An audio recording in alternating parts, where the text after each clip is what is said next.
convert a button into a switch. Two different inputs that turn on and off. Timer, more like a pulse extender kind of thing. Completely modular. You can hook up multiple inputs to the same output.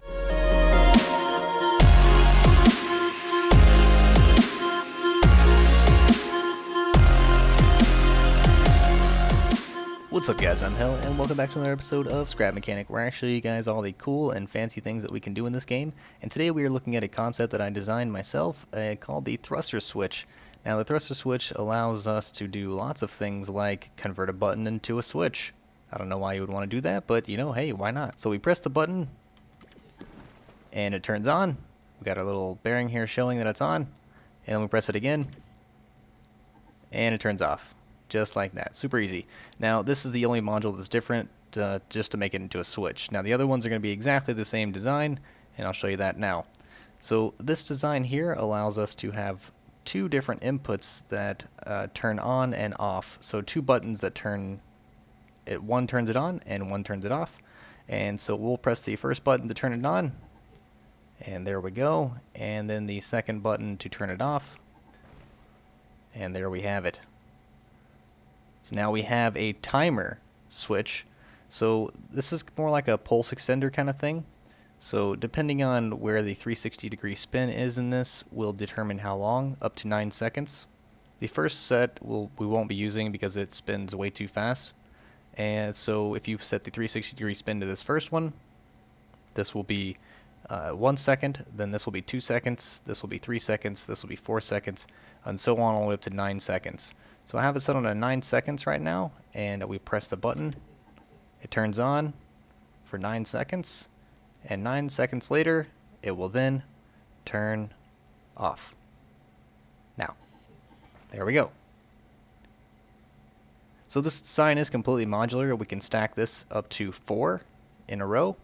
I'm working on coming up with a design that will extend it past 4, but so far I'm having a little bit of trouble with that. But let's go ahead and take a look. Now, also using this module, you can hook up multiple inputs to the same sensor or output, or just to the same bearing, really.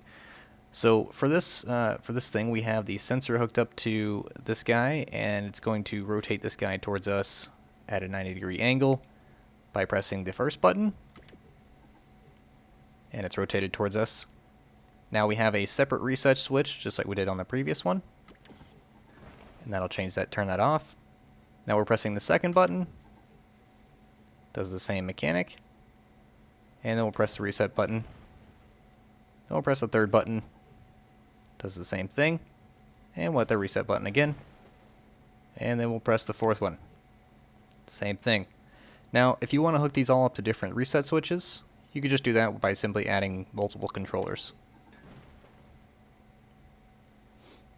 Now I guess I'll show you guys how to build one of these things. You're going to want to come up 7 from the ground. So 1, 2, 3, 4, 5, 6, 7.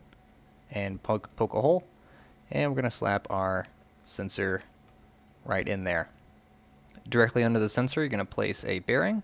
And then straight in that same line, 2 from the ground, or 1 from the ground, you're going to place another bearing. Take a block of your choice that will be turning. And draw 2 down to the ground and 1 on top of it. Now we're going to grab a connector to help us out, and we're going to hook it up to this top bearing here just for a second. That'll prevent it from spinning. We're going to go 2 this way from the bearing, and then 2 this way from the bearing as well. So we have 1 on this side of the bearing and 2 on this side of the bearing.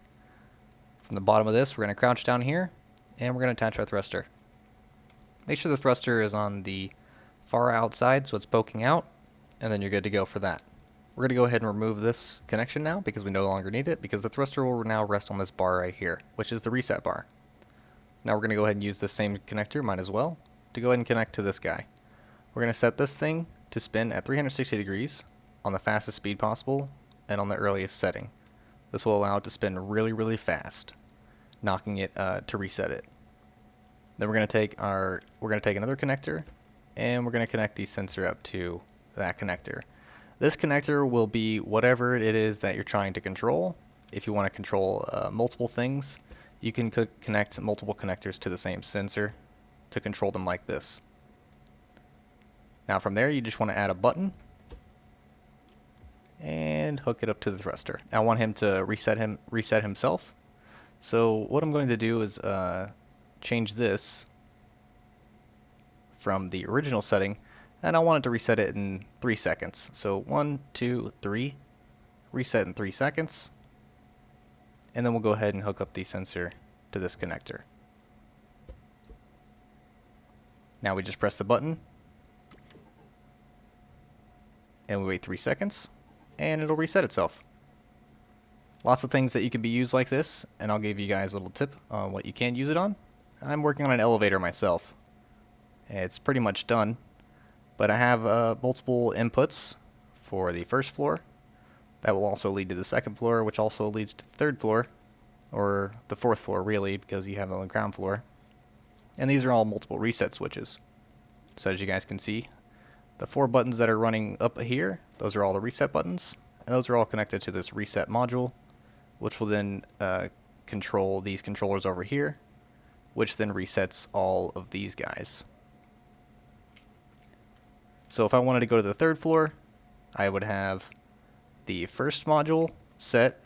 So this will be the third floor module that's activating the first floor. This is the third floor module activating the second floor. And this is the third floor module activating the third floor itself. So if we were to go over to the elevator and press the third floor button, we would then be taken to the third floor. It's a little bumpy ride, but we do what we can. And then we have a reset switch that we can press that will allow us to go back down to the first floor. Again, bit of a bumpy ride, but it's the only way we can get a multiple floor selecting elevator. Alright, this has been Hell, and I'll catch you later.